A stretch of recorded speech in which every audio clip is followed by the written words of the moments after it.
नमस्कार। अगर किसी ने आपको बता दिया है कि गुरु अस्त हो रहे हैं और यह अच्छे हालात नहीं हैं तो यह गलत बताया है। जी हाँ दोस्तों, बिल्कुल गलत बताया है। हालात आपके बेहतर ही रहेंगे। गुरु 12 अगस्त तक अस्त रहेंगे, नो डाउट। मैं इसको ऐसे लेता हूँ कि गुरु रेस्ट करने जा रहे हैं और काम की बागडोर शनि के हाथ थमाकर जाने वाले हैं, या लगाम कहें काम की, शनि के हाथ दे जा रहे हैं, क्योंकि शनि बली हो रहे हैं 26 बल्कि 27 जुलाई से। शनि वक्री हो रहे हैं और वक्र चाल से जब कोई ग्रह चलता है तो वह उल्टी दिशा में घूमता है और उसका चेष्टा बल बढ़ जाता है और वह बली हो जाता है, स्ट्रोंग हो जाता है।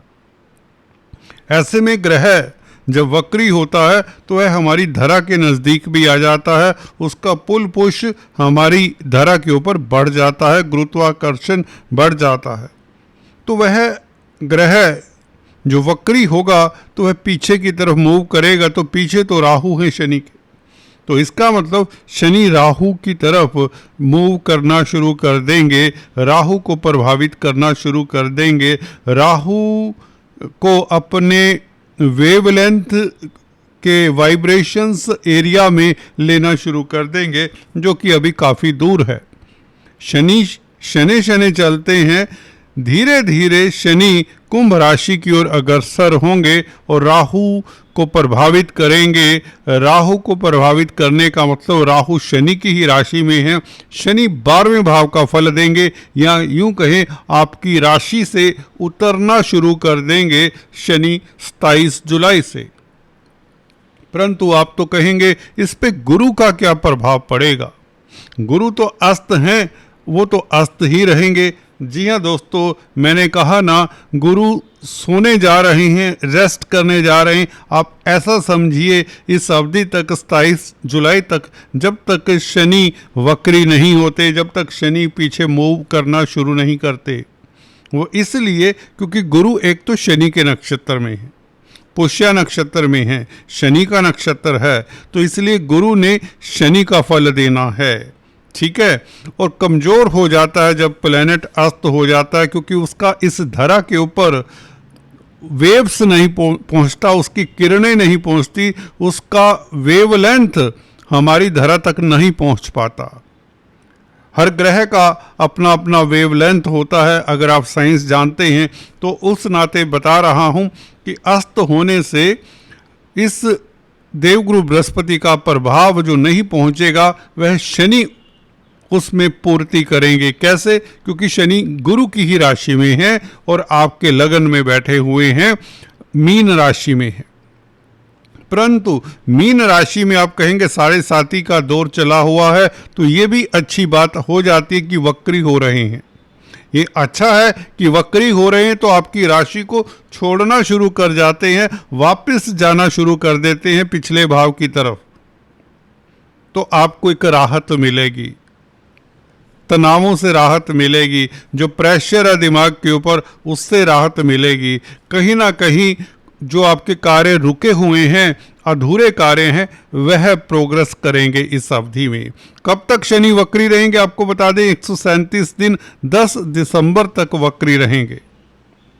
और गुरु इस बीच 12 अगस्त से मार्गी होकर फिर से मैदान संभाल लेंगे। गुरु फिर से कहते हैं ना, जाग जाएंगे, और जागा हुआ गुरु, वह भी त्रिकोण का, वह भी उच्च का गुरु, आपके सभी कार्य संपन्न करने के लिए फिर से तत्पर हो जाएंगे। इस बीच आपको 10 दिनों तक, 12 दिनों के लिए सतर्क रहना है, 27 जुलाई तक। आज जब रिकॉर्डिंग कर रहा हूं, कल रात्रि 8 बजे गुरु अस्त हुए थे, 8 बजे 15 तारीख को। आज 16 तारीख है, पर चांस थोड़ा सा विलंब हो गया इस वीडियो को बनाने में। फिर भी अभी शेष 10-11 दिन हैं। आपको क्या नहीं करना चाहिए? गुरु जिन बातों के कारका है वह बातें नहीं करनी चाहिए। गुरु कारक होते हैं शिक्षा के। शिक्षा के क्षेत्र में कोई चेंजेस मत लाएं, रूटीन में जो चल रहा है चलने दें। अगर आप फाइनेंस के क्षेत्र में हैं कोई चेंजेस मत लाएं, जैसे कर रहे हैं अपना बिजनेस, अपना व्यापार, अपनी जॉब वैसे ही करते रहें। किसी को धन ना दें इस अवधि में, हो सके कोई बड़ी इन्वेस्टमेंट ना करें। डू नॉट कमिट, किसी व्यक्ति के साथ कोई कमिटमेंट भी ना करें, कोई वचन ना करें, कोई एग्रीमेंट ना करें, खासकर 23 तारीख रात्रि तक, बल्कि 24 तारीख तक, क्योंकि 24 तारीख तक बुध वक्री हैं। बुध राइटिंग के कारक हैं, प्रिंटिंग स्टेशनरी के कारक हैं, एग्रीमेंट्स के कारक हैं, वायदे के कारक हैं, कमिटमेंट के कारक हैं, स्पीच के कारक हैं। बुध का वक्री होना भी इस अवधि में आपको कहता हूँ 24 तारीख तक तो कोई साइन ना करें, वह गलत हो सकता है। प्रेशर में आकर कई बार, या अदरवाइज भी करना ही नहीं चाहिए, ये मेरा एक्सपीरियंस बताता है। तो आपको फाइनेंस संबंधित या कोई एग्रीमेंट करने से पहले 2 बार सोचना चाहिए। एटलीस्ट अगर मजबूरी है तो उसे पढ़ लेना चाहिए डॉक्यूमेंट को ध्यान से, राइट। ये तो फाइनेंस की बात होगी, शिक्षा की होगी। धर्म के क्षेत्र में धर्म के भी कारक हैं। अगर आप धार्मिक क्षेत्रों में कामकाज करते हैं, धार्मिक इंस्टीट्यूशंस, मंदिरों के साथ जुड़े हुए हैं, किसी ट्रस्ट के साथ जुड़े हुए हैं, किसी एनजीओ के साथ जुड़े हुए हैं, सोशल वर्कर हैं, समाज सेवी हैं, तो भी अपने कार्यस्थल पर जो भी हो रहा है रूटीन में वैसे ही चलने दें, उसमें भी कोई परिवर्तन ना करें, कोई रिक्रूटमेंट ना करें, किसी को निकाले ना, किसी को रखे मत। Changes are not allowed. Routine के कार्य कर सकते हैं 27 तारीख तक, उसके पश्चात शनि ने बागडोर संभाल लेनी है। जैसा कि बताया, शनि आपके लगन में है और शनि आपके लाभ स्थान के मालिक हैं। इस अवधि में फायदा क्या दे सकते हैं शनि?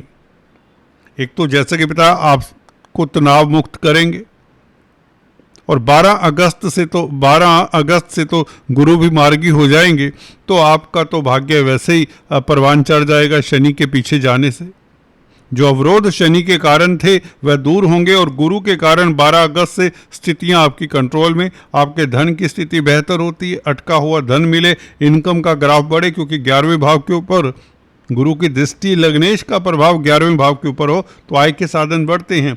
और वैसे भी शनि भी 11वें भाव के मालिक हैं, तो 12वें भाव की तरफ जाएंगे तो विदेशों में निवेश करने से आपको फायदा होगा, खासकर 12 अगस्त के पश्चात। हॉस्पिटल्स में कामकाज करते हैं या सोशल वर्क करते हैं या रिक्रूटमेंट एजेंसी चलाते हैं, विदेश भेजने वाली कोई संस्था के साथ कामकाज करते हैं, तो आपके लिए बहुत लाभदायक स्थिति रहेगी। और गुरु की दृष्टि दोस्तों इस अवधि में 12 अगस्त के पश्चात आपके भाग्य को चमकाने वाली है। विदेश यात्रा हो सकती है 12 अगस्त के पश्चात। हालांकि 27 जुलाई से स्थितियां आपके लिए काफ़ी अच्छी हो जाएंगी, परंतु 12 अगस्त के पश्चात विदेश यात्रा संभव, क्योंकि शनि 12वें भाव की तरफ मूव करेंगे। 12वां भाव विदेशों का होता है, बड़ा निवेश करने से फायदा होगा। और वीज़ा, ग्रीन कार्ड इत्यादि की प्रॉब्लम है, उसका भी सोल्यूशन मिल जाता है। शिक्षा के क्षेत्र में आपको सफलता मिलेगी। अगर आप कहीं शेयर स्टॉक मार्केट में इन्वेस्ट करते हैं, लॉटरी का कामकाज करते हैं, स्पेकुलेशन का कामकाज करते हैं, वायदा व्यापारी हैं, कमोडिटी ट्रेडिंग का कामकाज करते हैं, तो आपको खास सफलता मिलती है गुरु मार्गी होने से। गुरु पंचम भाव में 31 अक्टूबर तक रहेंगे, तत्पश्चात यह सिंह राशि में आ जाएंगे। उसकी चर्चा हम नेक्स्ट वीडियो में करेंगे। तब तक के लिए स्टे ट्यून, सब्सक्राइब कर लें ताकि आपको सारे लेटेस्ट अपडेट्स मिलते रहें। इसी तरह के वीडियोस देखने के लिए, एस्ट्रोलॉजी के गहन सूत्रों को समझने के लिए, सीखने के लिए फ्री एस्ट्रो ट्यूटोरियल को अभी सब्सक्राइब करें, यही आपसे निवेदन है। मैं SV भारद्वाज आपसे विदा लेता हूं। फिर से हाजिर होऊंगा आपकी सेवा में। तब तक के लिए अपना ख्याल रखिए। God bless you.